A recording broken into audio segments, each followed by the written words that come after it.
everyone, this is Lana with Lana Balana Design and welcome to my channel. I'm excited about today's video because today I'm going to show you how to easily and quickly create your stamps. I'm also going to do some blending with the Stress Oxide inks, and at the end of this video I will also show you how to double stamp with your custom-made stamps. First, this card that I am making today is for a very dear friend of ours who is a mountain biker amongst other things. So it is his birthday next week and I wanted to make a card for him. I found this image of a cyclist on cricket space, and my Cricut machine drew the picture and cut the mask for me. I only hand drew the ground and added grass. I colored this image using a Sharpie marker, and once the background is done, I will color the biker in black as well. There is a lot to be done here, so let's get going. To create a background for this card, I will be using squeezed lemonade, worn lipstick, salty ocean, blueprint sketch, and finish with chipped sapphire. I just realized that I left fingerprints on my card, and here's another tip. Because the Stress inks stay wet for a few minutes and they don't dry as fast as dye inks do, try to remember to put something on your fingers so you don't transfer ink all over your project or your work surface or clothes or face or whatever you have all around you. And another thing is that it also protects your fingers from being stained. I'm just using a piece of masking tape here, but you can use a piece of paper or latex gloves or whatever works for you. I'm just going to clean up my mess here and continue with my card.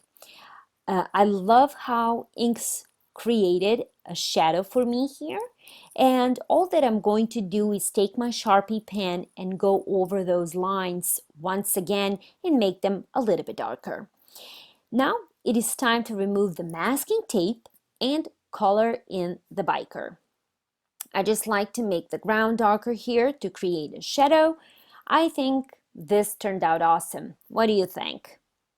Okay, next I will need a sentiment for my card. Since I would like for this card to be as personalized and unique as possible, I'm going to create my own stamp.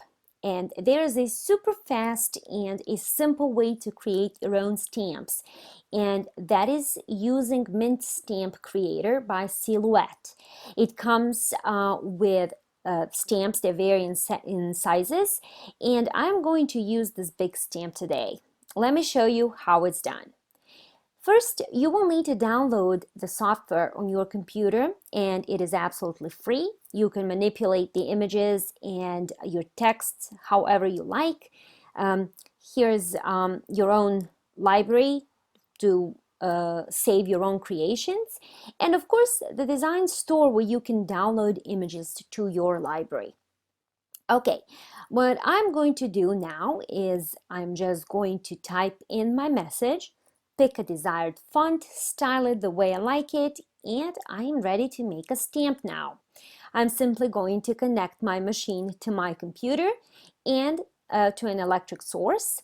Once you click on that little leaf up to the top, it will flip your image and you will be ready to make your stamp.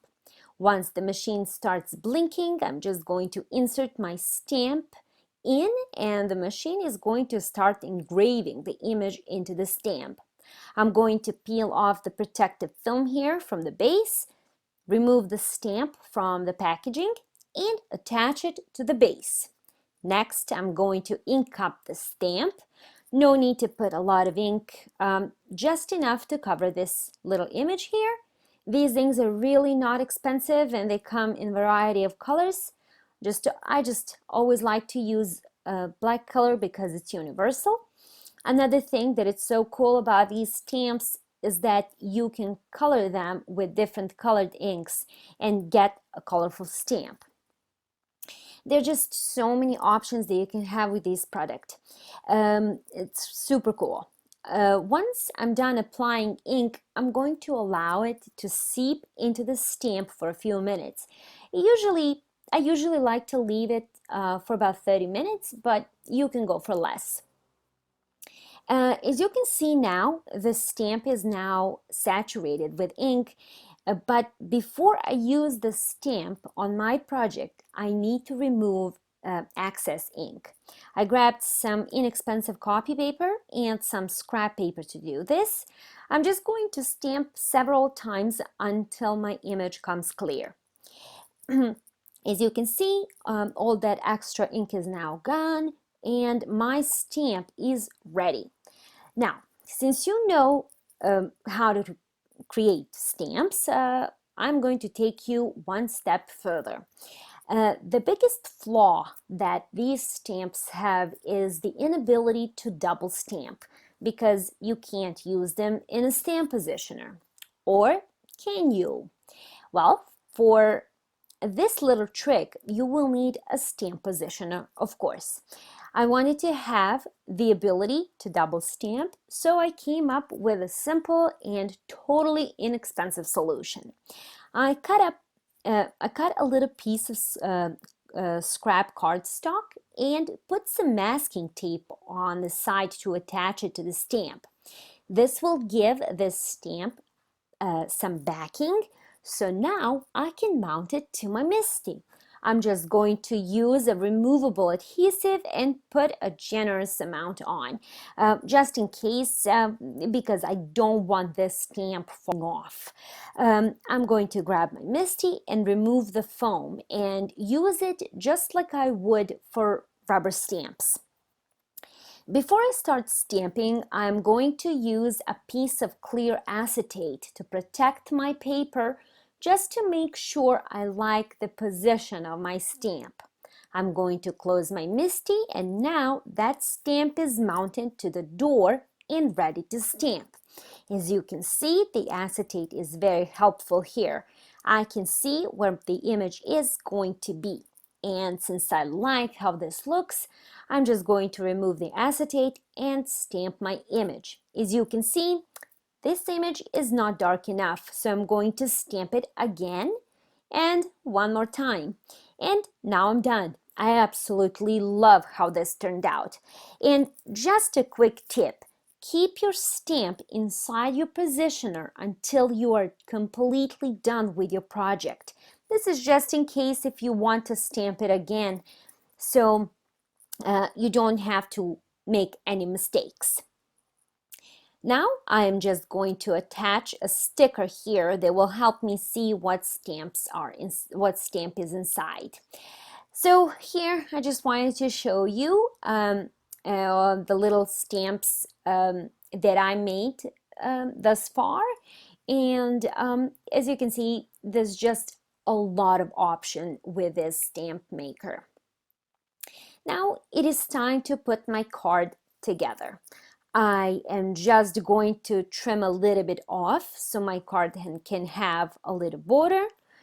I'm going to put some foam tape on the back and attach it to the base. And the card is done. Simple, quick, and easy. Thank you so much for watching. All the products that I used are listed below. And if you have any comments or questions, please let me know in the comments. See you soon and happy hump day. Bye.